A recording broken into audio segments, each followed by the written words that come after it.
Menteri Investasi Kepala BKPM Bahlil Lahadalia dicecar pertanyaan soal pemberian izin usaha pertambangan khusus bagi Ormas dalam rapat dengar pendapat Komisi 6 DPR RI. Oke, setuju. Oke ya? Setuju. Oke, kamu tambahkan Makasih ya. Terus dengan anggaran yang Anggota diberikan. Komisi 6 DPR fraksi PDIP Deddy Sitorus menyebut pihaknya tak menentang kebijakan konsesi tambang untuk Ormas.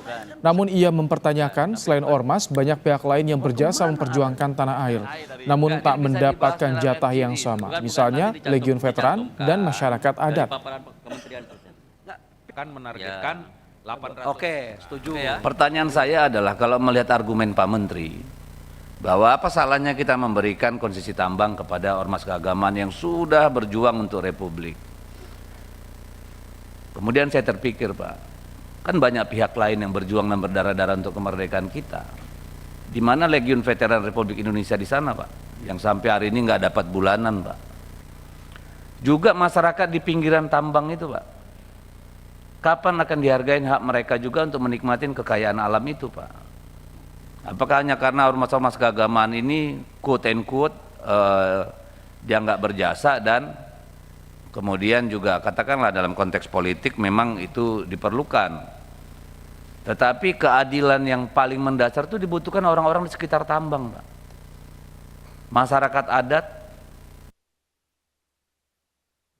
Menteri Investasi Bahlil Lahadalia menjawab izin tambang untuk Ormas diberikan karena menurut Bahlil, jangan sampai saat negara ada masalah Ormas yang membantu sedangkan mereka tidak mendapat bagian saat ada bagi-bagi pengelolaan sumber daya alam.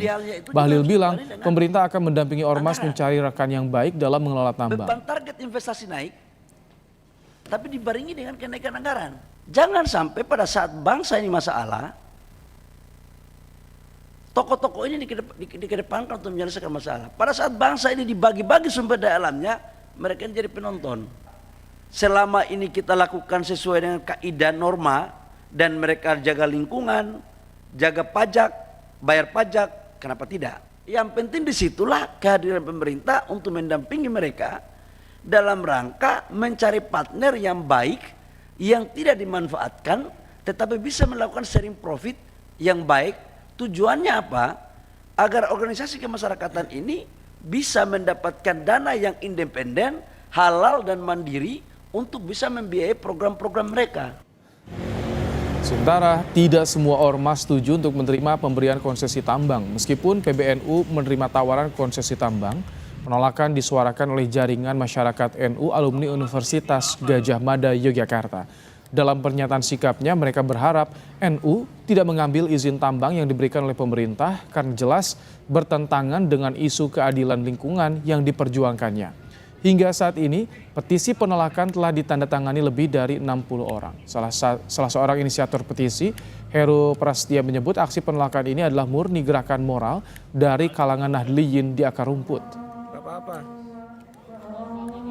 Agar PBNU atau NU atau ormas keagamaan manapun ya itu tetap menjadi teman bagi masyarakat gitu, yang menemani masyarakat ketika ada persoalan-persoalan, termasuk persoalan ketika mereka dirugikan oleh pertambangan, oleh eksploitasi sumber daya alam. Agak aneh misalnya ketika ada masalah dengan kerusakan lingkungan, ketika ada masalah dengan perusahaan tambang misalnya, justru mereka harus berhadapan dengan organisasi yang seharusnya membela mereka. Saudara, kawasan GBK terus